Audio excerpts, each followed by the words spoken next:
Now, there were some weird kids throughout school, but for some reason, I feel like middle school is often the weirdest period. I don't know if it's the hormones coursing through everyone's veins or the fact that, like, when you're in middle school, you want to fit in and be cool so bad, but most of the weirdest kids I ever experienced definitely happened in middle school. There was the kid that carried around lizard skin in his backpack and was trying to convince me that he was going to be a billionaire off breeding lizards. There were the kids that, would post pictures of them eating, feces on the internet. Just the worst types of people imaginable. Definitely not the type of people you would normally expect, but for some reason in middle school kids are exceptionally weird. I think it's their overdose of X cringe, and every middle schooler definitely does things they're gonna regret, but when middle schoolers are weird, they're super weird. And there was this girl who I went to middle school with who I never really was super close to, alright? Like, I had her in a few of my classes, and I would just kind of watch from afar as her weirdness very slowly became apparent to everybody else around me. Like, I always knew she was definitely a little bit bizarre. I could just tell by the way she would space out and was weirdly obsessed with hamsters, but, for the most part, she seemed okay, until out of nowhere, her cringe started showing itself on a massive factor over a span of like 3 weeks. So from the very start of the year, this chick was weirdly obsessed with hamsters. Like, she could point out special species of hamsters and subsets and what they looked like. It was pretty bizarre, alright? Don't get me wrong, I'm pretty sure everybody's an expert in something that's a little off base. Like, I could talk your ear off about the YouTube algorithm or Counter-Strike all day, but hamsters are a weirdly specific thing to be really into, and every chance she had to write a paper or do a class project was about hamsters, and she was pretty weird about that. But then out of nowhere, one day, I'm kind of sitting in my chair, kind of minding my own business, and I hear what can only be described as like squealing, for lack of a better word, coming from across the classroom. And I know I'm not the only one hearing it, because me and a couple other kids that were trying to write our essay and pay attention kind of start looking around too, like, huh, this is weird, like, I wonder what's going on. This is bizarre. We're looking around, and the weird girl who's obsessed with hamsters is just kind of keeping to herself, like looking into her backpack and almost talking to things into the backpack and like not saying anything, right? So obviously, after causing this massive distraction in class, because everybody's trying to figure out what the squeaking is from, the teacher looks up and it's pretty obvious that whatever squeaking is coming from the girl's backpack. So our teacher goes over and like tries to not cause a scene and is kind of like, hey, what's in your backpack? Is your phone going off? What is it? What's going on? And the girl, without any prompting at all, without even so much as an attempt at making up any story, immediately just starts crying and said, I'm sorry, I couldn't leave them at home. I miss them too much when I'm at school. I love talking to them. And everybody in the class is kind of like, what are you talking about? And that's when the teacher sees it. She had her backpack unzipped, and he could see some little eyes. She had 3 hamsters chilling in her backpack in English class that were making noise or whatever because she missed them too much when she was at school. So obviously the teacher's kind of like, all right, well, I have to send you to the office. I really don't have a choice here. I don't want to, but, you can't bring animals into the classroom. That's one of our only rules, all right? You can't show up with a lion on a cat leash.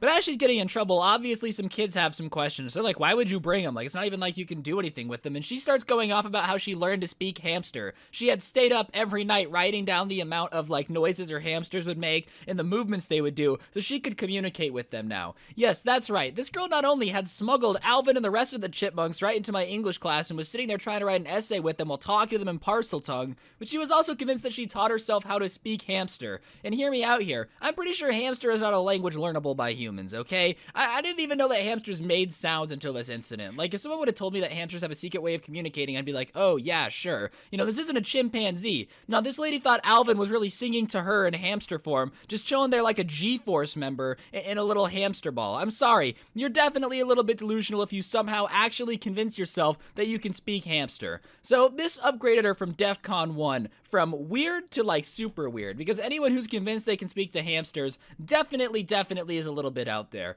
And some kids were really mean to her. Whenever there were really weird kids in school, I would try my best to be nice and be chill with them just because I know what it's like to feel made fun of, and like, it's not a super good feeling. So whenever kids would be super weird or did have something weird about them, I would always try to be chill about it and make sure that they still felt welcome in school. But this girl made it really hard because kids would constantly go up to her and ask her to speak hamster as a joke, right? Like, oh, can you teach me how to speak hamster? I want to speak hamster. And this girl, instead of being like, guys, it's not funny, like, haha, so cool, can I speak hamster, would legitimately pull out a notebook where she had scribblings that she swore her hamsters were writing at night. This girl not only was dumb enough to believe she could speak hamster, she also convinced herself that her chicken scratch in her notebook was her hamsters waking up in the middle of the night, picking up her arm with like 3 of them and moving it around so they could try to teach her language. And she would sit there and genuinely try to teach kids how to speak hamster. And And if you were a brave enough soul to walk up to her and tell her, people can't speak hamster, it's not a real thing, she would scream at you about how it was true, and you just couldn't understand it because hamsters could only speak to smart people. Yes, because I'm sure the animals that are known to eat themselves and get stuck inside of balls definitely are the most sophisticated species to ever exist. If somebody was speaking dolphin and they were like, stupid people can't speak dolphin, I'd believe it because dolphins are pretty smart. But you're telling me hamsters are the Stephen Hawking of the animal kingdom? They're the ones that are too sophisticated that humans can't learn their language? Come on. If we can learn anything's language, it's definitely hamsters. That one's the easiest one to learn, hands down. I don't even know why I'm explaining why I'd be able to speak hamster, because you can't speak hamster, but I'm still a little bit defensive that she thought I was too stupid to learn hamster. Okay, guys, I never got over it. I never did. So I was trying to be nice, but she would also make it really hard to make her not seem weird when she would openly try to speak hamster to people in the hallways, and people would pretend they understood it and talk back to her in hamster, and she would pretend that she could understand what they're saying. It was a weird thing. She didn't do herself any favors, all right? It wasn't like she knew she was weird and messed up and was trying to hide her weirdness. She was like, yep, I can speak hamster. But over the course of the next couple weeks, it just started to get weirder, and there was a little bit of a run-up of events, but let me basically break it down. So, out of nowhere one time, we're really just chilling, doing our best to have ourselves a normal class, and this girl just starts bawling, and she starts saying that she can feel the spirits of one of her hamsters, and one of them had died at home, and she needed to be excused immediately. And so our teacher really doesn't know what to say, because it's not every day you have somebody come into your class like, yes, I'm a psychic, telepathic person who can connect with hamsters on a deeper level, and one of them has sadly passed away. The hamster didn't end up being dead, but she was convinced that it had a stroke while she was gone. This girl was bizarre. She was convinced she could talk to hamsters, which, newsflash, you can't, alright? I'm here to tell each and every one of you, I don't care how much of your grandma's salad you have eaten, you cannot talk to hamsters. It's just not realistic. So that obviously doesn't help her reputation. And then she starts telling everybody how she's going to turn into a hamster. This is in middle school, so a lot of kids read those Animorph books, and I'm not even kidding. She started reading, or telling people, not reading, one of the main scripts of one of the Animorph books to everyone where she would turn into a hamster, down to the same places and what would happen in the book. So then somebody put two and two together. She was embarrassed and was like, I just thought it was about me. This girl was weird, all right? She was not doing herself any favors, and very slowly and surely secured herself as the weird person, all right?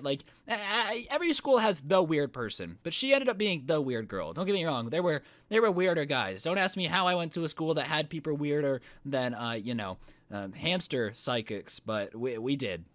But the real incident that made me want to tell this story is deeper than her trying to speak hamster and her being a psychic. No. You see, one day we come into class and she's handing out these flyers that she very clearly threw together with a Crayola marker in about 15 minutes. And it's basically saying that we need to strike. We need to strike as a class in order to fight for hamster rights, because in China, hamsters are actually being forced to keep on the electricity. And we're like, huh? Pause? Hold up. What do you mean that in China, hamsters are being abused? It wasn't sweatshops are bad, we should boycott China because sweatshops aren't good. Now, this chick was really on some hamsters are being used to generate electricity, right? So I'm trying to pick her brain or whatever, and she starts telling everybody that she's giving these flyers to that she had a dream that China's entire country's electrical grid, the country with 1 billion people in it, their entire electrical grid was powered by hamsters on the wheels running in circles. The meme from cartoons where they're like, aha,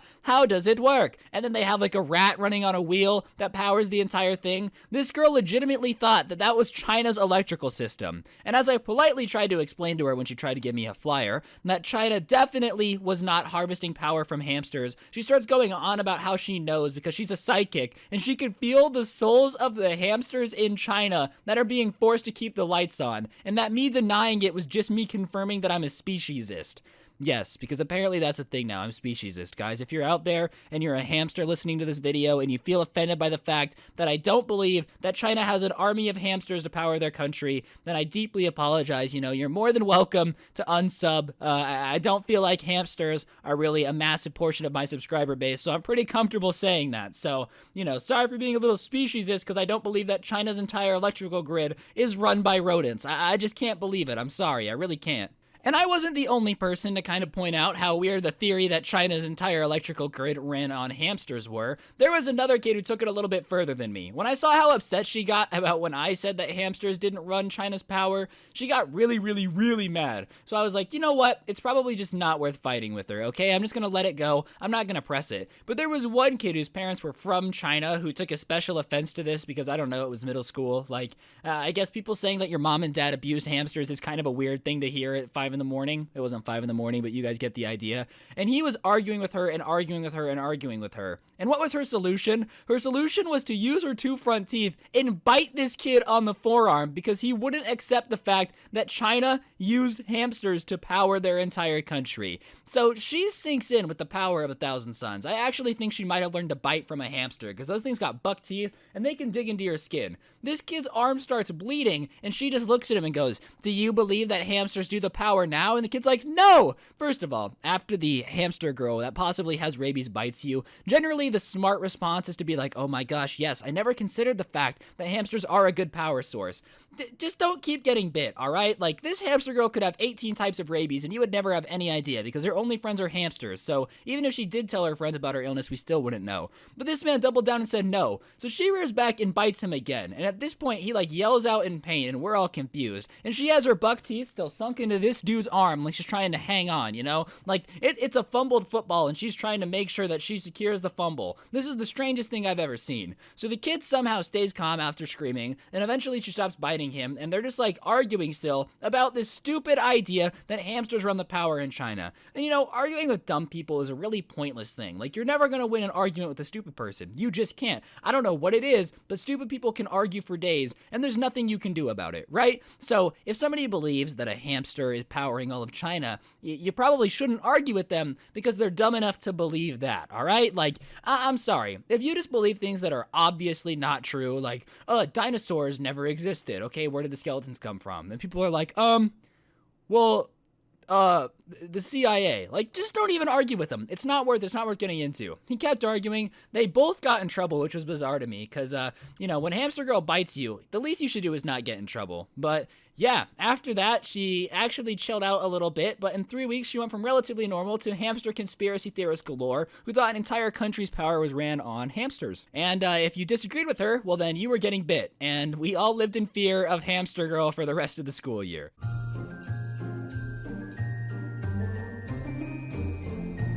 So back in 7th grade, I was taking a geography class because apparently it's very important that I know where stuff is on a map. And in this geography class, we talked about a lot of real countries, you know, places that actually exist, things that are real. The Berlin Wall, Germany, Russia, and parts of Scandinavia. Other parts we know are obviously fake because there's no way any place is as perfect as Finland. But, you know, for the most part, you kind of just vibed out and learned where everything was. But there was this girl in my class that was convinced that she had some heritage from a different place, you know? We had to do this project for geography where we, like, did a little bit of our family history and studied what country we were from, you know? My grandma's from Germany, so I did Germany. A lot of kids did Italy, you know, Mexico, Brazil, that whole thing. But this girl who, definitely was a little bit on the weirder side gets up and starts doing her project on, no joke, Atlantis, alright? I guess this girl had watched some show about how Atlantis used to be a place in Greece and how her family was for Greece, but she was tall, which meant she had a little bit of the elvish DNA from Atlantis, because apparently the people from Atlantis in this girl's world not only were magic creatures that had super advanced technology and were wiped out by a tsunami, but on top of that were apparently elves, you know? She just started throwing in Lord of the Rings lore. So she does an entire project about how she's from Atlantis and has like all these special powers, you know? She can talk to fish, she can do all of this, and obviously our teacher is like, yeah, you're full of it. But I'm not gonna lie, the girl sounds convincing. You know when somebody just talks with so much confidence that you believe it, alright? I guess this girl was so mentally unstable that even her being like, yes, I come from Atlantis and I don't make any sense, you know, just absolutely making no sense, for whatever reason, resonated with a little bit of the weird kids, you know, like, super vibe with them, because the confidence that she had, even though our teacher called her out for being insane and saying that there's no actual proof that Atlantis existed, you know, started to believe her, okay? And there were were a bunch of people that started to think that she was actually from Atlantis, and she got this group of weird kids,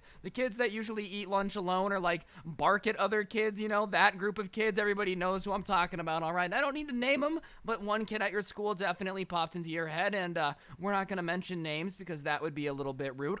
Kevin, I'm thinking about you. And after a couple days of these kids listening to her for whatever reason, they become fully convinced that this chick is from Atlantis, and they start doing like anything that she would tell them to do, bro. It was only a group of like 5 kids, but in lunchroom and in classrooms, they're talking to each other in what sounds like dolphin. She had convinced them that they could communicate to each other supersonically by making like the ee, you know, when SpongeBob says naughty words, that episode of SpongeBob where he just really gets naughty on him, you know? She has this group of like 5 kids walking around the school speaking to each other in dolphin, and it starts to spread out of just our geography class, and I'm not even kidding you. She has a group at the end of the week of maybe like 15 kids that are walking around speaking to each other in dolphin and believing that they are literally being led by somebody from Atlantis. And I hate to be the bearer of bad news, guys, but Atlantis actually is not real. Yes, I know I might be breaking some of your hearts. Some of you may be very angry at the fact that I am dropping truth bombs out here, but weird girls that used to pretend to be cats definitely don't suddenly come from a magical place where they get magic elf powers, all right? As cool as that would be, we are not living in a Percy Jackson book. It's just not something that happens. And I guess just having control over these kids wasn't enough. I'm not a weird kid for the most part, but all I'm saying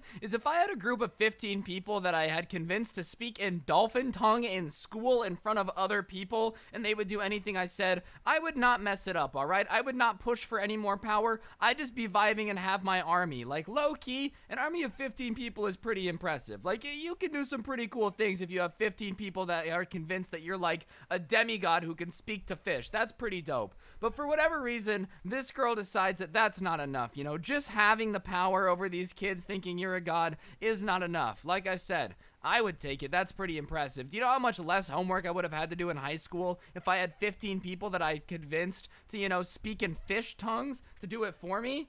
All right, now that I'm thinking about it, people that are dumb enough to be convinced to speak in dolphin tongue in school probably aren't the type of people that you want doing your homework. Like, that might be a little bit of a conflict of interest because they're definitely not the sharpest tools in the shed if they're walking around thinking that they can talk to fish. But whatever. She decides that it's not enough to just have the power over these kids. She needs to do something with the power. No, make a statement. Let everybody know she means business. And I guess something that people from Atlantis apparently do is hate when people eat fish. Yeah, that's right. That's where they're drawing the line. Polluting the ocean, a garbage patch the size of Texas? Nah. Nobody from Atlantis bats an eye. A school cafeteria in the middle of Las Vegas feeds their kid fish sticks? That's where we cross the line. So she decides, whoa, I just burped and talked at the same time. That was like a superpower. I understand how Peter Parker felt when he became Spider-Man now. Anyways, she decides that she's gonna change the world and protest the lunch ladies that definitely have no control over the menu giving us fish sticks, all right? So her and her crew of like 15 weirdos that are speaking in dolphin tongue come into the cafeteria and like grab the microphone out of this lady's hands. We had this lady who, bless her soul, was supposed to be like the security guard of the lunchroom, but she was 5'4" and like definitely not strong enough to fight back anyone trying to take anything out of her hands. So they grab the microphone and they start being like, every day we kill so many fish, and every day these fish just ask one question: why can't we be friends? So I ask you, people of this society, why can't we be friends with the fish? And the answer is, the fish aren't saying anything, all right? They're just not. I'm sorry. I hate to break your hearts. The fish are going glub, glub. They're not talking, okay? And even if fish could talk, I don't really care what fish have to say because they don't have opposable thumbs, and everyone knows if they don't have opposable thumbs, they don't get to have an opinion, all right? It's what keeps things civilized. So obviously, you know, they're like, if you are against eating fish, stand with us in solidarity. And then all 15 of these kids start like chirping randomly in dolphin. I don't know if chirping is the word, but I'm gonna call it chirping just because I really don't know what else you would call the noise. Like, I can't do it, dude. I'm sorry. I think I'm too far into puberty. You know, I'm too far past it. It's over for me now. I think my ages of being able to make dolphin noises is done. They pull out these giant, like, foam kois. I don't even know where you would buy foam kois. Maybe you have to put in a special order on Amazon. But they each have a foam koi, and they're like, these foam kois represent solidarity between man and water creature, a water creature. All right, water creature, you know, sea lions, fish, tuna, we're all throwing them in one category. They're all the same thing. So the dean finally gets the microphone back and he's telling everybody to calm down. And I guess this causes Fish Girl, you know, the one apparently from Atlantis, to have a conniption. And what does she do as a normal person holding this foam koi? She just starts ripping into it like her teeth. With her teeth, like a golden retriever, ferociously biting into a tennis ball, dude. This like 13-year-old girl is just ripping into this foam koi, like flinging it with her mouth. I'm not even kidding. She had her teeth sunk into it and is just viciously whipping her head back and forth. Like, you know when alligators do that thing when they're hunting where they grab it and start spinning? She's doing that with this foam koi, and she just starts screaming about how, like, society needs to respect fish and is just going unhinged. And even the weirdo kids that had somehow, for whatever reason, become convinced that this chick can actually talk to fish, even start looking at her like, is this lady okay? Because she is acting what we call extremely mentally unhinged, because that's exactly what you are. If you are delusional enough to think you're an elf from Atlantis, you're probably one step away from a mental breakdown. And I guess the dean kind of being like, calm down, we're not gonna sacrifice everything to the ocean gods, was enough for her to have a conniption. So she's freaking out and destroying this foam koi. The people that are listening to her are low-key realizing that their leader might have some mental instability. So she ended up going to the nurse's office and going home. She came back to school the next day and was trying to act like nothing happened, but it really wasn't the same after that, okay? All the kids kind of realized how bat crap and insane it is to believe that this girl was from Atlantis and can, like, talk to fish. I really feel like if Aquaman was a real person, if you could swim forever and talk to fish, you would not be chilling in your normal middle school lunchroom just vibing out trying to start a cult. But hey, all things considered, it was a solid attempt at launching a cult. You should have just taken your 15 fish people, made them do your homework for the rest of high school, and coasted into adulthood with an army of people that are blindly loyal to you. That would have been way better. But no, instead Fish Girl had to go insane in the lunchroom and just absolutely blow it, you know? She ended up becoming one of those weird cat girls that would, like, meow at people and scratch at people later in high school. So the apple really doesn't fall far from the tree. Whatever is loose in that girl's head makes her think she can talk to animals, apparently.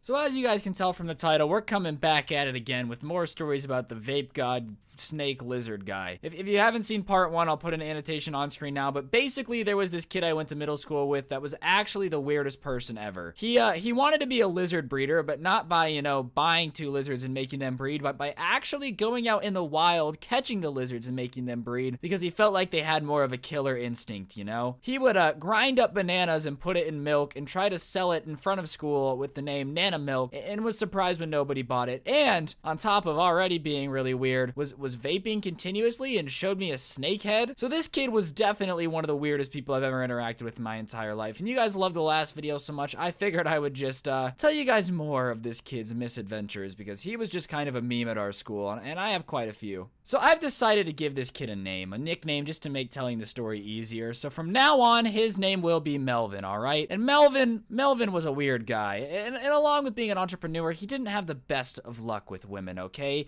Surprisingly, girls aren't fawning at the chance to date a guy who carries around a dead snake head in his backpack. Wild, I know, but if you guys are out there trying to pick up ladies, dead lizards is not the way to do it. In fact, it makes them run away from you. And Melvin really wanted to be a ladies' man, you know? He was lonely, I guess. I guess his hentai pillow really wasn't enough for him.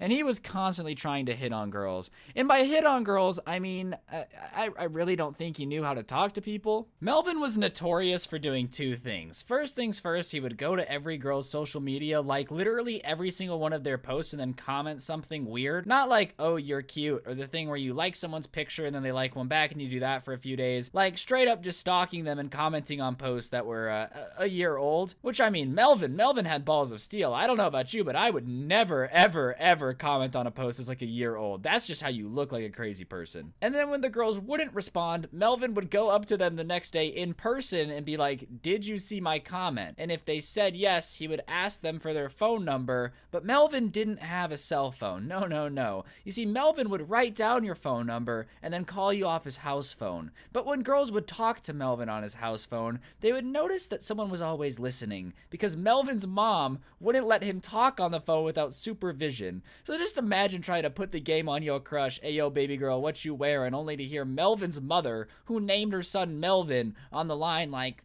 your dinner's ready. So Melvin didn't have what we call game. But the best story with Melvin and girls comes from our 8th grade dance. You see, in 8th grade, they were like, oh, you don't bring a date to the 8th grade dance, but everybody basically brought a date because that's just what you do. So everybody was trying to come up with a good way to ask people to the 8th grade dance, you know? And Melvin, being the lizard entrepreneur he is, decided that the best way to ask a 8th grade girl to the dance would be to, and this is not a joke, take his lizard's shed skin and write dance with it on a poster with glue and use it to ask the girl to the dance. And if that doesn't show you how absolutely clueless Melvin is about girls, then I don't know what will. So Melvin takes his sign with his dead lizard skin and walks up to this girl at lunch and shows it to her, and she just says no, and Melvin proceeds to start crying. Which, not gonna lie, rejection sucks, but I don't know what Melvin expected to happen here, okay? No girl has ever been like, ugh, my knight in shining armor is gonna pull up, whip out the snake skin, and hit me with it like a bad 50 Shades of Grey parody, okay? It's just never gonna happen. And that was just 8th grade. Melvin and I went to high school together as well, and somehow he got weirder in high school. You see, the year was around 2014, so the whole furry tail thing had been out of style for a while, but that didn't stop Melvin, okay? He shows up to freshman year rocking a rainbow tail on the back of his pants. And if you want to express yourself, do whatever, that's fine. I swear I just had a seizure. Express yourself is what I meant to say, that's fine. But Melvin had the need to constantly flex the fact that he had this tail. Bringing it up in conversation, swinging it around, like I swear the guy would shake his butt when he walked just so this tail would be swinging back and forth the entire time. And it was just a weird experience. So whatever, people start to mess with him a lot with it because it's just funny to see this guy walking around school with a tail on in 2014. And instead of, you know, taking it on the chin or stopping to wail the tail, holy shit, am I having a seizure? I can't talk. So instead of taking it off, he decides to tell his mom. And his mom was one of these really Christian people that was like, bullying is Satan. So of course,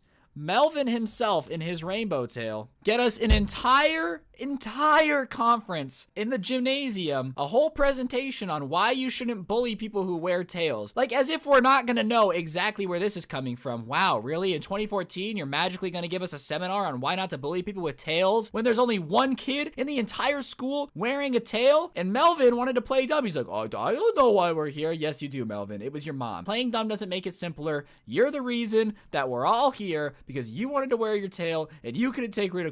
Just take off the tail. Take off the tail, Melvin. Is it that difficult? So here we are getting lectured, all right? We're getting lectured, and Melvin has the guts to say, I don't know who this is about, but they're probably really brave. All right, Melvin. All right, buddy. Chill out, Melv. Little old Melvin had to be slick. But other than, you know, wearing rainbow tails in high school, Melvin's luck with girls never got better either.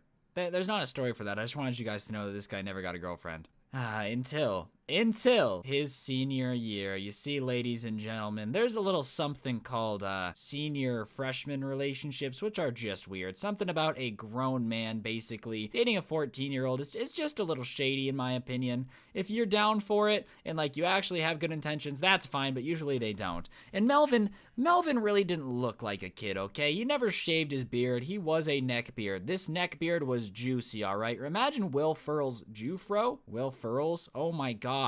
Will Ferrell's Jufro, but on a guy's neck. That's what type of neck beard we're working with here, okay? He looks like the type of guy to my lady so hard with 7 fedoras on. So here Melvin is, dating a freshman at the ripe old age of 18. She's a fresh 14. It's not a good look, and not to mention Melvin looks like a grown man. So a couple months into this relationship, the girl realizes that this is kind of a creepy scenario, and they break up. And Melvin didn't take the breakup well. You see, he came to school every day, just more disheveled than ever, okay? And it wasn't very good to begin with. And climax and him running into the girl's classroom and begging to get back with her during third period English class and causing a soft lockdown because they thought he had become unhinged. Oh, Melvin. I'm not really sure what Melvin's up to these days. He doesn't have an Instagram. He doesn't follow me anywhere that I know of. But Melvin, if you are watching this, man, feel free to comment because I would love to have you on the channel and just talk about your life because you seem like it's pretty interesting. So after he caused the soft lockdown his senior year, he did get expelled because, you know, they can't really have a mentally unhinged person running around the school like a maniac like Romeo and Juliet, except, you know, Juliet, no, that's about right, because Romeo was an adult and Juliet was like 13. That story really sucked. I don't know why we learned that. Hey, kids, make sure to kill yourself if you, get in love with somebody who's like 6 years older than you that you've known for 2 days, secretly get married, and then try to fake your death and run away from your rich family. It's not really a good lesson. I don't know why they still teach it to us. Now, I do have a few more stories about Melvin, but I don't know if you guys are interested. This is a pretty long video. It's nearing, what, the 9-minute mark now, just from the raw recording I have. So I don't really know how this is gonna end up, but yeah, I'm gonna end it with the cake of Melvin stories, alright? You might be thinking, what possibly gets better than dating a girl so much younger than you and then having a freak out and causing a soft lockdown in a school? And let me tell you, folks. You see, Melvin also, before he left, wanted to do a senior prank, and he wanted to go hard, alright? That's what she said. So, Melvin decided that the best way to do a senior prank was to do the old classic and try to lead a cow up the stadium bleachers into, like, the observer box. One problem, we live in Las Vegas, and no one knew where to get a cow, especially somebody like Melvin. You see, Melvin was not the sharpest tool in the shed, as you can tell from the story. So, Melvin decided that instead of getting a cow and leading it up there and the whole prank being, you know, that they can't get it down. Instead, Melvin decided that the prank had nothing to do with the inconvenience and more of the fact that there was a giant chunk of meat in the press box, which makes no sense. That's not a funny prank, Melvin. I'm not really quite sure what you were going for. So Melvin decided to head on over to our local supermarket, which had a deli in it, and buy basically a cow's worth of meat, you know? Now, you might be thinking that must have cost a lot of money, and that's right. I'm not quite sure where he got the money, probably from his days and days of selling lizards, I guess. So Melvin buys basically a whole cow's worth of bloody raw meat and decides to go into the press box and just drop it. One problem. In Las Vegas, it's about 100 degrees until the end of August, and he did this right at the start of our senior year. So imagine basically a cow's worth of meat just sitting in a press box in 100-degree weather for about 3 days before anybody noticed. And by the time they did notice and opened it, it had smelled so bad and the maggots had infested the meat so much that they had to call in a biological unit to dispose of it. Real good senior prank, Melvin. Getting the school shut down because of biological warfare, basically. What a god, what a stan.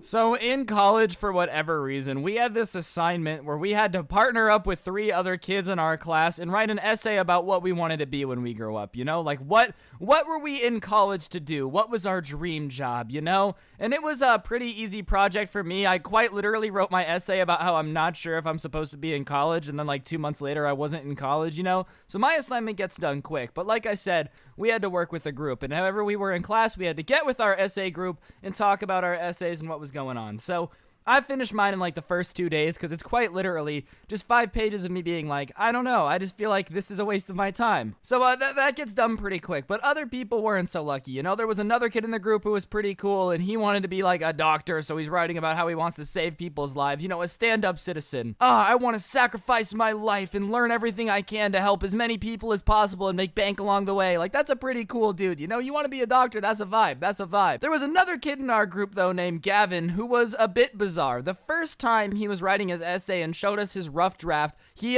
wanted to be a level 7 wizard. I guess he played some, like, you know, LARPing game, and him and his friends had made up their own ranks, and you could only level up once every 10 years. So his life goal was to live to be 80, you know, not for anything cool, just so he could be a level 7 wizard in their LARPing game, you know? I don't want kids, I don't want a wife, I just want to make it to be 80 to make it in my LARP game. But whatever, man, everybody's into something different, I ain't really gonna judge you that hard, so I was like, yo, that's pretty dope, but I don't think our teacher's gonna vibe with it, you know? It's kind of asking, why are you in college? And I don't think there's a college class called being a level 7 warlock at the age of 86. And something that this dude would do was constantly tell us how much smarter he was than us, alright? He'd be like, yeah, I've taken plenty of IQ tests class online, and don't take this the wrong way, but like you simpletons probably won't be able to grasp my essay when it's done. You guys had a hard time understanding my rough draft. And so, I'm just being called stupid by a man whose life goal it is to be like a level 7 wizard, and I'm just kind of vibing out, and I'm just doing my thing trying to help him. And so he says, well, what should I write my essay about? So I tell him, well, it's about something in college. What are you getting your degree in? And he says business. I'm like, all right, well, do you have any business ideas? And he goes, well, someone of my IQ level obviously has business ideas. You don't get to be to where I'm at by, not being a genius. Ah, yes, how could I forget the ever-increasing genius pool of level 7 wizards, dude? Like, I didn't really know how this dude wanted me to respond to that. Like, obviously, I have business ideas if I'm a level 7 wizard. Oh, yeah. Who could forget that when you go on Shark Tank, the most important thing to do is look at Mark Cuban and go, listen, Mark, I have no business experiences, but I'll tell you what, I'd be a mean level 7 wizard, all right? So give me my $15 million for 1% of my company, and let's get out of here, all right? Quit playing games. It's not funny anymore. Like, I'm sorry, that's just not how that works, but whatever. He decides that he's gonna go home and come back with a fantastic business plan, one that's gonna blow me out of the water, the teacher out of the water, get him an A on his essay. I'm like, all right, dude, good for you. Because in all honesty, I hope every single one of you comes up with a great business plan and becomes billionaires. You guys all deserve that life. So whatever, the next day comes and he walks in smug and he starts telling us how we're about to witness the next level of the future, okay? The idea that he came up with is so foolproof. He can personally guarantee he will be a millionaire by the end of the year. And we're like, all right, Soish, what you got? Tell us about it. And so me and this kid are sitting there just like, looking at this dude wide-eyed because obviously we don't think he has a plan that'll make him a millionaire by the end of the year. And he opens up with this. What is something that has entertained people through the eons? And we're like, I don't know. He's like, fighting, whether it be MMA or gladiators or even jousting. Combat has always been something that has brought people joy in times of entertainment. And we're like, all right, a little intense, but fair enough, bro. I like watching MMA. I'm not going to try to fight you, but every now and then, I'll watch some people fight. It's pretty sick. Fair enough. And he goes, okay, what else have people loved since the beginning of time? What is man's best friend? And I'm like, I don't know. He's like, well, dogs. Okay, fair enough. Dogs are man's best friend.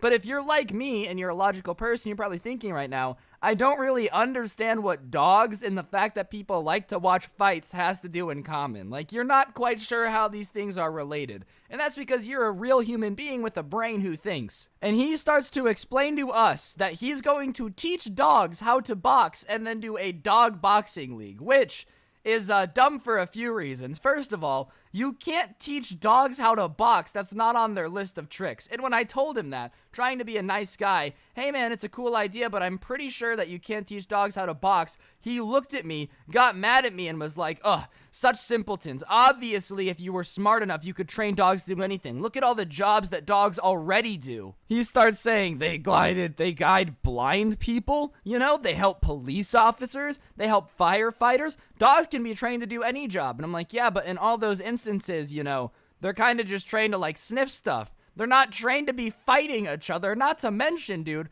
the other thing you forgot, dog fighting is illegal. It's illegal to make dogs fight each other. And he's like, whoa, no, because this would be different because they'd be boxing, not normal dog fighting. And I don't think the cops would fall for that. Like, imagine you're starting a dog boxing ring. The cops kick down the door. There's labradoodles with boxing gloves just sitting there. And you're like, hey, officer, what's going on in here? Definitely legal dog fighting. It's dog boxing. They have their licenses. You're still going to go to jail. So me and the other kid in the group are trying to politely tell this kid that no, starting a dog boxing league is probably not the best way to make $1 million. Like, it probably is not possible to do that and make a lot of money. So he starts going off about how we're stupid and we're not the teacher, so we should not be giving him any opinions on his business idea, and obviously we're too dumb to get it. Yes, I am too dumb to understand that starting a boxing league where dogs have to fight each other probably won't work. It is probably not going to be something that can work. I'm so sorry, Imagine this dude just trying to train dogs like there's puppies. He's got them boxing gloves. He's like, all right, now fight away. And the puppies just look at him and like crawl away, dude. Like, how would you even train dogs to fight? I mean, they train them to like sniff stuff by, using their strong nose and like rewarding them. What, are you going to start giving the puppies treats every time they land like an RKO on somebody and knock them unconscious? How would you even train dogs to fight? So whatever. He goes off on me because I'm the idiot for telling him that a dog boxing league won't work. And he starts telling me how it's going to be bigger than the UFC because people love puppies and fighting, which is a really weird combination of stuff people love. That's the equivalent of this. People love eating, right? Everyone loves food in one way or another. Everybody loves one type of food. You might love In-N-Out. You might love Chinese food, China. You might love China. Sure, you might love China. I don't care. You can like whatever you like, man. Anyways, what else does the internet love? Kittens. So what if we put the two together and we started making cat burgers? Like, certain things that everybody loves shouldn't go together, okay? Everybody loves, I don't know, popsicles, okay? People also love, going to the bathroom. I don't like when it feels like I have to pee, but I don't want to pee popsicle. Just because two things are liked does not mean that they go together, and that's okay. But obviously, I'm the moron. So he's yelling at me and this guy, and we're like, all right, then you do your paper on your own. We go to our teacher. We explain that he's, being like degrading to us in the group, and he's going to do it on his own. We don't want him to get in trouble. We don't want to cause any problems. We just don't want to be responsible for him. Our teacher's like, you know what? Okay, sounds good. He can do his project on his own. So me and my friend turned in our papers. I think I ended up getting a C. Okay, my other friend, who wasn't really my friend, but obviously, I got along with him better than the person who was calling me a moron for not believing in the dog fighting league. Now we vibing, all right? So we turn ours in, we get it done. This kid gets a D because obviously our professor points out to him that you cannot start a dog fighting league for multiple reasons. The teacher puts on the essay, and I quote, "I don't think you could train dogs to fight. Also, pretty sure this is illegal." And you know what happens? The kid walks up to us and says, "Since you guys left the group, he graded mine unfairly and gave me a D when I should have gotten an A because my business plan was foolproof." So I'm like, all right, let us see your business plan, because it was a business class. And this is what he outlined. He outlined that he was going to charge people $3,000 to enter a dog in the dog fighting league. And then he was going to teach it to box personally. He was going to spend every day with a bunch of puppies that people paid $3,000 for,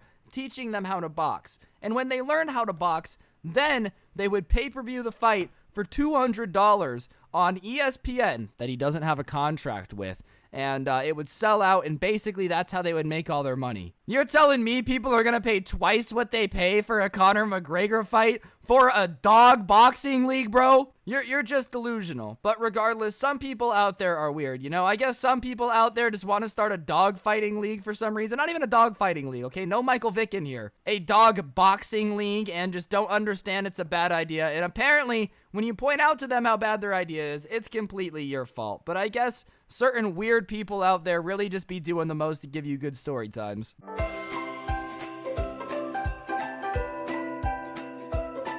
So, being a storytime YouTuber, it's pretty often that, I meet somebody or, become friends with somebody and they tell me that they have these super crazy stories that I could totally make a video on. And 9 times out of 10, it's, not that crazy, They think that they're absolutely going crazy and dude, this is so nuts. And then the story is they stole a can of Coca-Cola when their dad was asleep and they weren't supposed to be having sugar. And it's just not that crazy. So when my friend brought this dude over and he's like, yo, I'm telling you, in elementary school, I was a horrible person and you can make a video on it, I immediately kind of roll my eyes a little bit because I hear that a lot. And 9 times out of 10, people's lives just were not that poppin' as they thought they were. And then it's awkward because they text me and they're like, yo, you gonna make a video on what I told you? And I'm like, nah, not really, because it kind of sucked. But this guy's was insane. So he opens it up with saying in first grade, he got a referral. And my friend is backing him up because he knew him in elementary school. So he's confirming all of this information.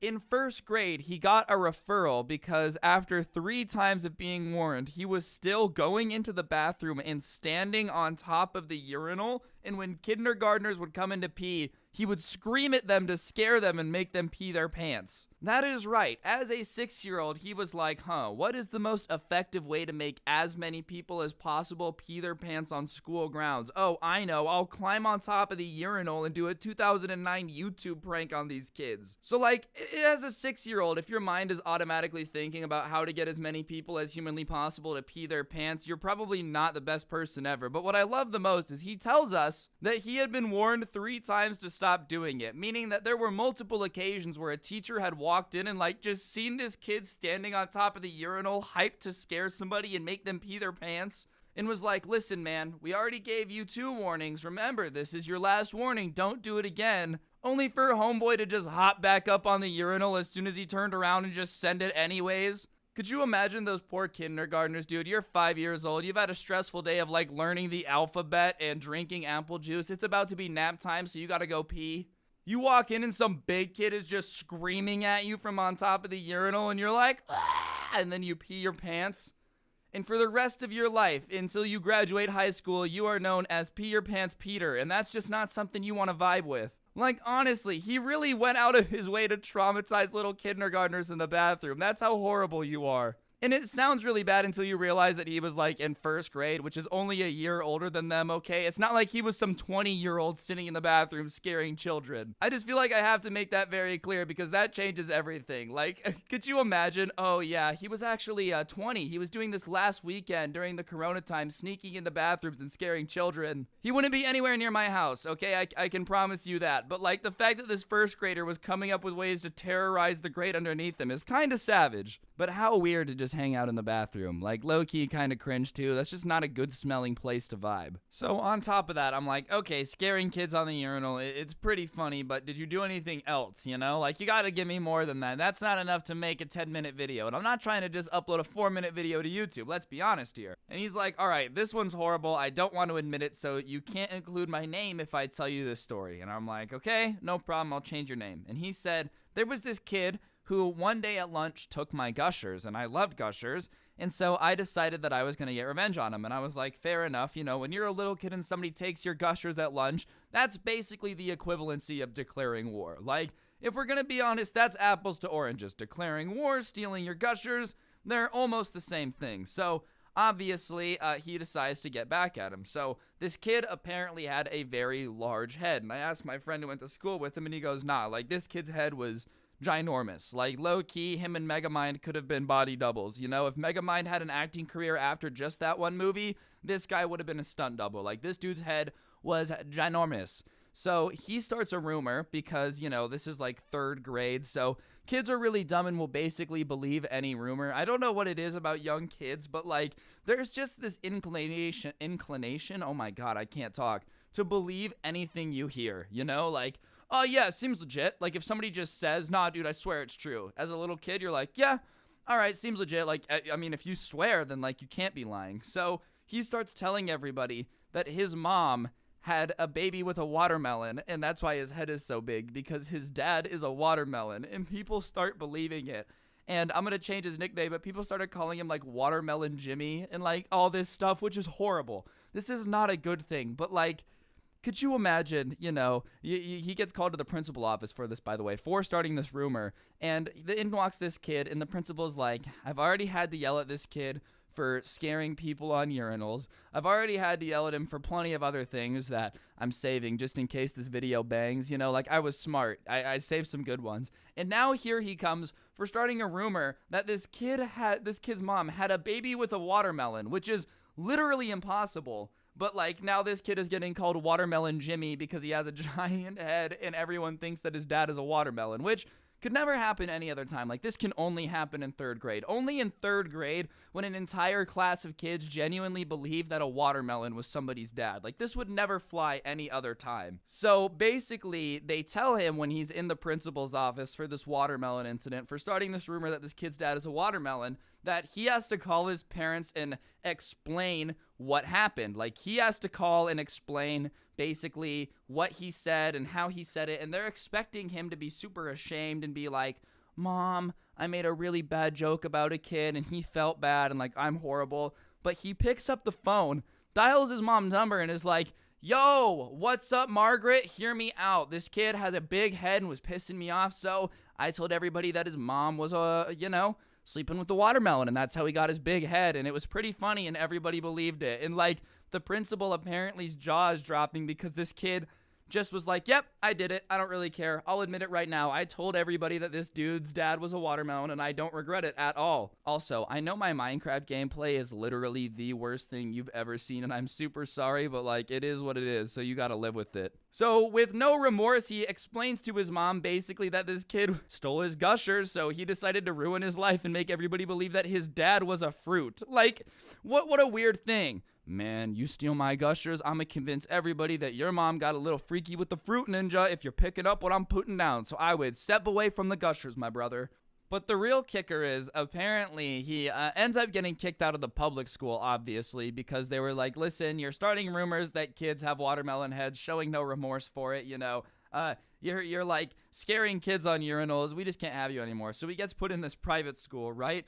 And at this private school, they were like of this persuasion that, you know, every kid is unique, and education, you know, like really doesn't have bounds. So there are some kids who that probably works for, you know, like kids who just don't have any deviance inside of them and are like, yeah, I'll behave. I don't really need anyone to tell me what to do. But if you're already a bad kid, like for me, this wouldn't have worked. And if you're the type of kid who's willing to scare 5-year-olds standing on top of a urinal, then you're probably not the type of kid who just needs no rules. So he starts telling me that like when he switches schools, he would just leave. Like, he would just leave class and, like, go to 7-Eleven in, like, 4th grade and just get chips and, like, come back. And the teachers would be like, where'd you go? And he would just have to be like, you know, my educational spirit just wanted me to go get chips in this hippie school that was all about, you know, free will and education, was basically like, yeah, whatever. So he, from 4th to 5th grade, which is, like, the rest of elementary school, basically went to, like, this hippie school where there were no rules and he was allowed to leave and do what he wants. Which, I'm just saying, as a parent, like, you know, if I have to pay for a school and my kid is like, yeah, mom, went to 7-Eleven unsupervised today and this strange man asked me to hop in his white van and I was like, yo, sure, and he brought me back to school, I'd be like, listen, what am I paying for? Like, dog, you have one job. At the bare minimum, okay, if I'm paying you to watch my kid, I expect him not to be, you know, going to 7-Eleven and, like, getting rides from strangers. That's just not something I expect, which he did, by the way. He tells us that one of these times he goes to 7-Eleven and he gets chips, and it was a really hot day, and because it was like a day camp, like summer thing, not in school. So this is the same place offered a program where they would watch them during the summer. And this guy in the parking lot had a white van, and he was like, hey, do you want me to give you a ride back to that school? And he said, yeah, and got in this stranger's big white van and got a ride back to school, and thankfully got dropped off. But like, this kid was just unsupervised, hopping in vans, doing what he got to do. No wonder he was so misbehaved, dude. He was basically like begging people to kidnap him. And I'm just saying, you are an annoying kid if you get in somebody's van and they don't kidnap you. Like, just saying.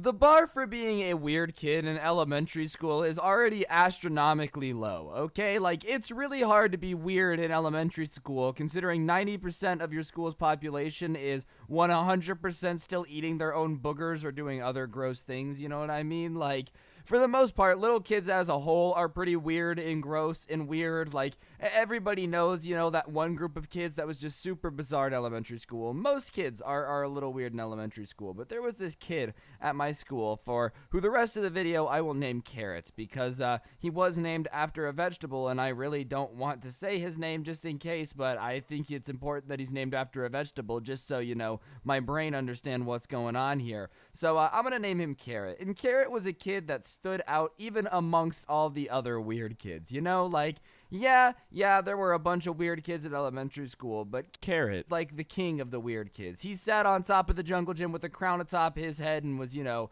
king of all the horse girls, whatever. And there's plenty of weird kids, you know, that were weird, but for the most part got left alone. Like, the weird horse girl, for the most part, you just let her chill, let her love her horses. Nobody really has to bother her much. She doesn't cause problems. But Carrot was the type of weird kid that would use his power as king of the weirdos to cause problems. You know, there was always drama because Carrot would find a way to make people upset, or he would use his minions to cause problems. So not a lot of people really got along very well with Carrot. He wasn't exactly one of the most popular vegetables of all time. In fact, if elementary school was a dinner plate, I would say he was about as popular as Carrots on a tray of cookies, you know? Just not the most popular kid, and he didn't do himself any favors. Now, I'm about to describe what Carrot was like, okay? And I have to clarify for YouTube's rules. There's nothing wrong with how he looks. I'm just gonna describe him, and whatever picture pops into your head is exactly what he looks like, okay? Okay? But we're not making fun of him, YouTube. Now, Carrot, you know, bless his heart, didn't exactly have the freshest haircut of all time.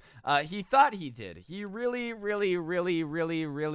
did think he had the coolest hair of all time, and I know that because he would always low-key flex it. There's only one problem. Carrot, was a young kid who was super skinny and, didn't have any special force powers. So, when he walked around trying to flex the rat tail ponytail he had as, the thing that Anakin does, bruh, people had opinions. So he's walking around with a rat tail on the back of his head. Okay, nothing wrong with that. I mean, you wanna call yourself a rat and give yourself a rat tail? That's totally on you. I'm not here to judge. I would never judge anyone on this channel. I'm judging if you give your kid a rat tail. That's not a very nice thing to do to your kid. Trust me. Like, it's just not. Why would you want pictures of your kid to roam around with you with a rat tail? All right.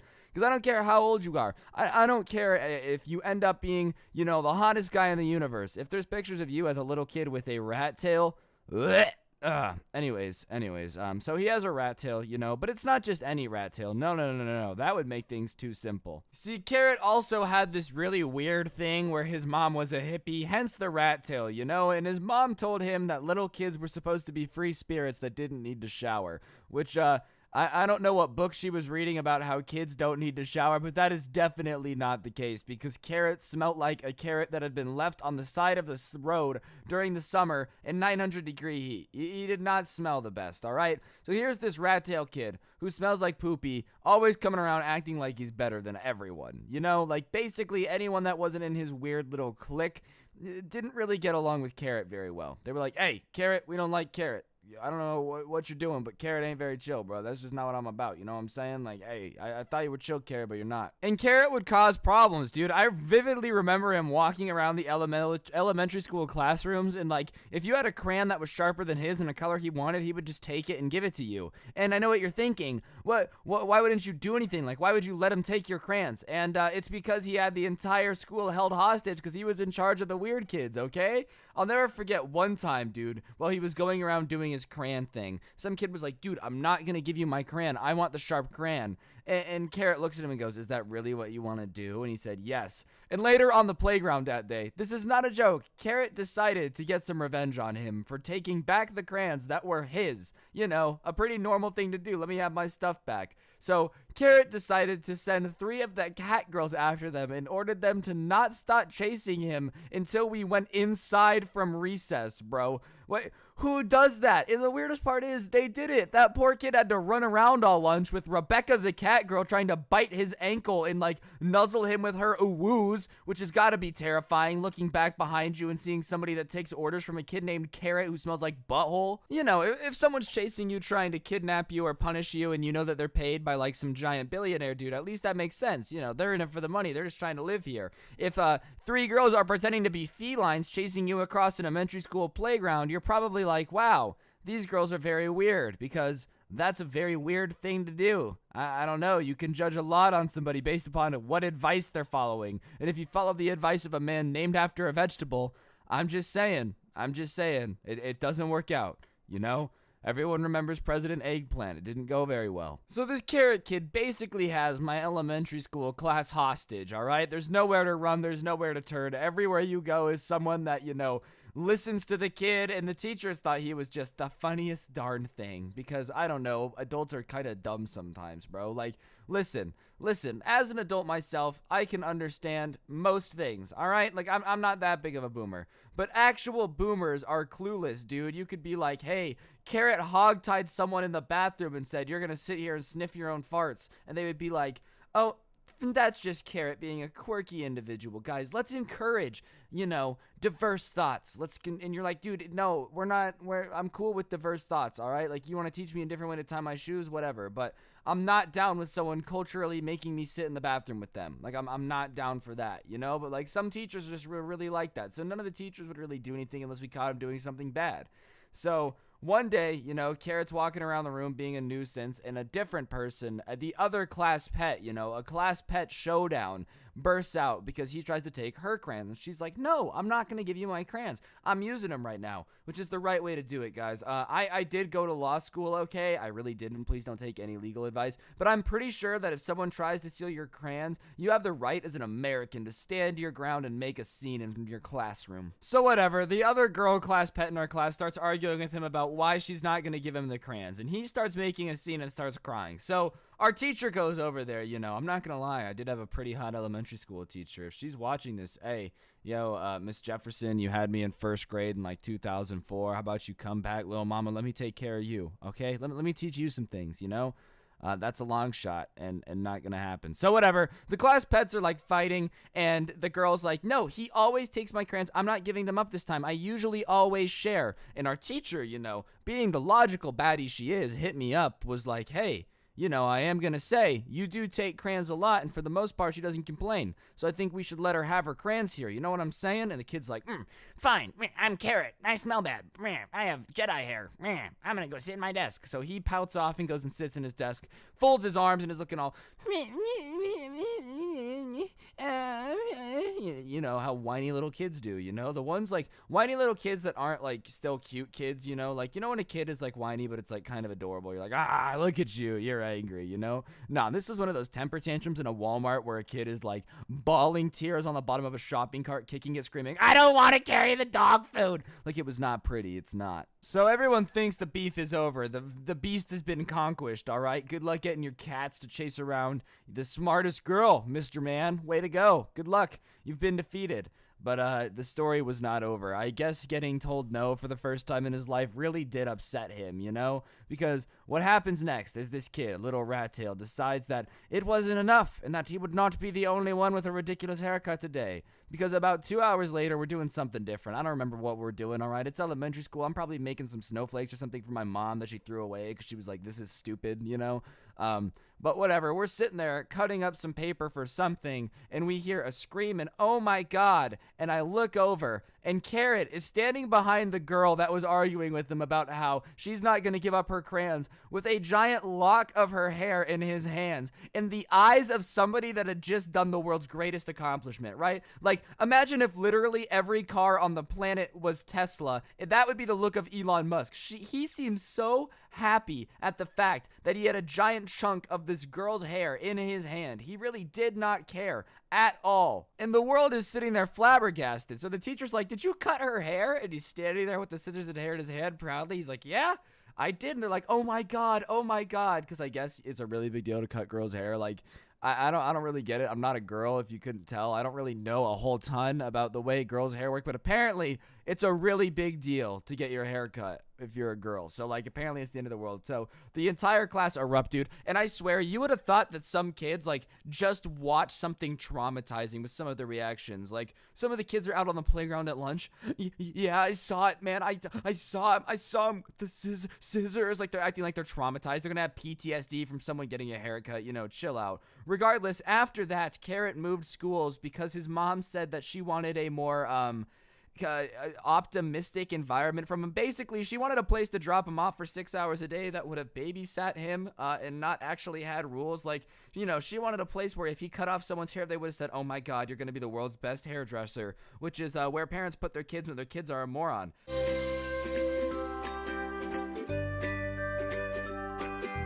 So just to give you guys a picture of these kids, they were the type of kids that would hang out before school across the street smoking cigarettes, wearing like black trench coats, and just being super edgy, you know. Life is nothing but a meaningless pit of despair. Hits a cigarette, like, all right, Rebecca, your dad manages a hedge fund, all right? You might want to chillax a little bit. He might take away your black Mercedes, but life is just really so hard, I'm sure, you know. You just needing to pretend that you drink blood is super edgy. And they would just say stuff like during classes and whatnot that was so funny. I was in honors English, and I had a few vampire kids in my class, and it was a pretty sizable group. It was like 10 or 15 kids, so I had 2 of them in my class. And we had an assignment where we had to write poetry. And of course, you know, I was writing joke poetry. Like, I've just always liked to make jokes. It's always what I've done. So I wrote a joke about being a wizard and like casting spells to turn people into pigs. I don't know. It was a dumb poem, right? It was just something silly. And then right after me, you know, Rebecca gets up. Of course, you couldn't call her Rebecca. Her vampire name was like some Transylvanian shit, like Zacharath or whatever. I don't really pay attention.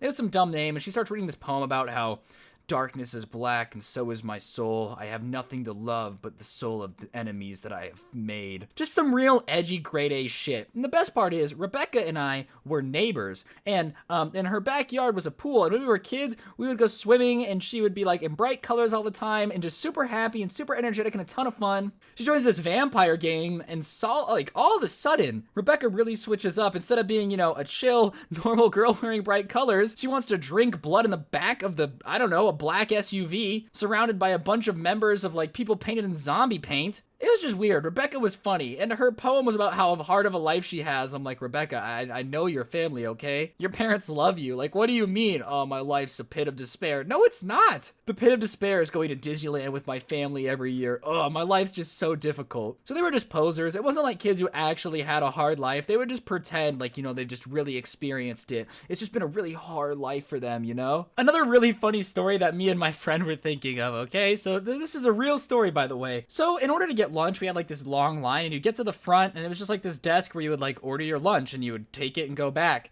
And of course, you know, these edgy vampire kids were always the people that you wanted to stand behind the least. But one day, me and my friends are standing behind them, and they get to the front, and they were like, do you have any vegan options? And the lunch lady's like, no. And they're like, wow, so you just hate animals, you know, like, whatever.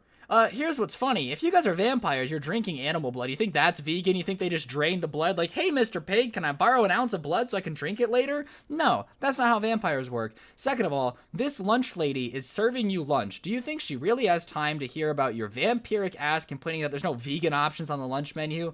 But regardless, they start trying to argue with the lunch lady about why there should be vegan menus. Like, yes, I'm sure the school district is really gonna take the lunch lady's concerns super seriously. She's gonna pull up to the PTA meeting like, there was some guys that were sitting there, you know, and there was these vampire kids that were like, you should pick vegan. And I really think that we should get vegan options on the menu. And of course, when the lunch lady tries to explain to them that she doesn't have control over the menu, they start complaining about how, like, the lunch lady should be doing more to help the students. Like, these kids were so cringy. Who complains to a lunch lady that there's no vegan options and is like, you're not doing enough to help the student body? It's not her job to help the student body, dumbass. And these vampire kids, on top of just annoying lunch ladies and making up poems about how hard their life is when it's not hard at all, would have like these meetings behind the school, you know, or across the street where they could smoke cigarettes, where they would just say weird shit. And people would, you know, come to school and just talk about what they would hear as they were passing by. And they would like talk about like, if you had to drink one person in the school's blood, who would it be? Who has that conversation? Who's just sitting there looking at a bunch of kids going to high school and is like, I bet you her blood tastes real good. Like, do you understand how awkward and how weird you have to be to think about that? Oh man, I personally wouldn't like her blood. It seems a little clunky. As for that guy, his blood looks like it runs all the way to the hills, man. I bet you he would be absolutely delicious. I have no doubt. And you couldn't argue with these vampire kids because they were like a wolf pack, all right? If you messed with one, you messed with all of them. I remember one time there was this kid who fought one of the members of the vampires, and I'm not even kidding you, like he swung on the kid in the trench coat. By the time everyone turned around, it was like a bunch of bats had congregated around this kid. It was just black coats everywhere. They're all swinging on the kid, fighting him. And if you tried to argue with them, they would just like mock you. They really thought it was a really good arguing technique. If you were like, why do you think you're a vampire? Why do you want to drink blood? Like, why do you want to do this? They'd be like, no, bro, like we're a pack. And they would just mock you. Like, oh, why do you think you should drink blood? It's a valid question, Jeremy, all right? Your mom's a chef. Why do you feel the need to drink pig blood when you could have a fresh cookie? I don't understand. I don't get that option. I would pick the cookie every single time, but you're a weirdo. You do weird things, I guess. I don't know. It's just something so cringy about a bunch of rich white kids pretending they're vampires and like they have a hard life. There's just something so awkward about it. And like I said, you know, they would write these poems, they would do all these things, and like for some reason our English teachers would feed into it and be like, wow, these kids are really just different in expressing themselves. No, Miss Smith, the kid pretending to be a vampire isn't expressing himself, he's weird, and you telling him that he's unique and cool for it isn't gonna help him out. Like, the teachers would encourage it. And you know, I'm just gonna put this in perspective. We had a problem in our school. We couldn't wear the number 63 on any sports jersey because we had this joke, me and my friends, that we were, you know, 6'3" gang. That's another story time, right? But regardless, they would like be like, oh, you're a gang, you can't wear that jersey number. But these kids smoking and drinking blood and talking about which student's blood they want to drink were perfectly cool. That was allowed. No issues there. Perfectly fine to just be hanging out, chilling, drinking people's blood all day. But if you wore too many jersey numbers, whew, no, guys, that's highly inappropriate. You cannot do that. But the ultimate story of these vampire kids, the one that just really made me giggle like there was no tomorrow, is going to be the last story of the video. So these kids wouldn't use normal social medias. Like when I was in high school, Twitter and Instagram was cool. But for some reason, these kids were just like, nah, that's too mainstream. We're still going to use Facebook. Whatever, bro. Mark Zuckerberg, write all your weird wolf shit. Or vampires. Wolf, whatever. Vampires.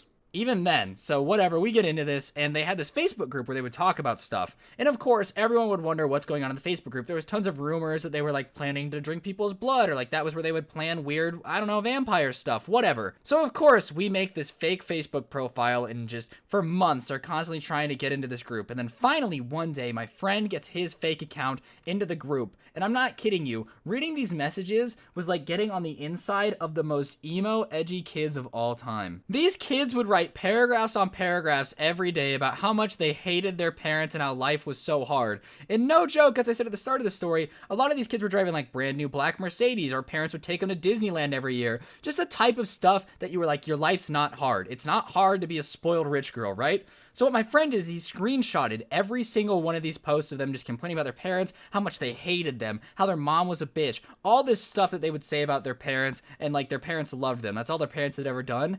Takes the screenshots and then sends it to the kids' parents, of course, right? And it's the funniest thing, because all of a sudden these kids start showing up to school, not longer in black trench coats, no longer in any of this. Come to find out, they didn't know who leaked them from the Facebook group, right? So we're reading the posts, and I guess when they got posted, the parents were like, if you want us to keep paying your car insurance, if you want us to keep doing all this stuff for you, then you have to be normal, like no more vampire shit. Meaning that these kids were such posers that the first time that their parents were like, hey, no more vampire drinking blood stuff, they were like, okay, Dad, I'm sorry, please don't take away my car, I'm sorry, Dad. And I mean, if you're that much of a poser that you're willing to throw away what you supposedly believe in, that you're a vampire or whatever, in 30 seconds when Dad's gonna take away your Mercedes, you're just such a fake person. And it's just so funny that they would post paragraphs and paragraphs complaining about how easy their life was. Like, it's so hard to be me, guys. Me and my black Mercedes just really have a hard time getting along. I'm basically Edward Cullen from Twilight with worse hair.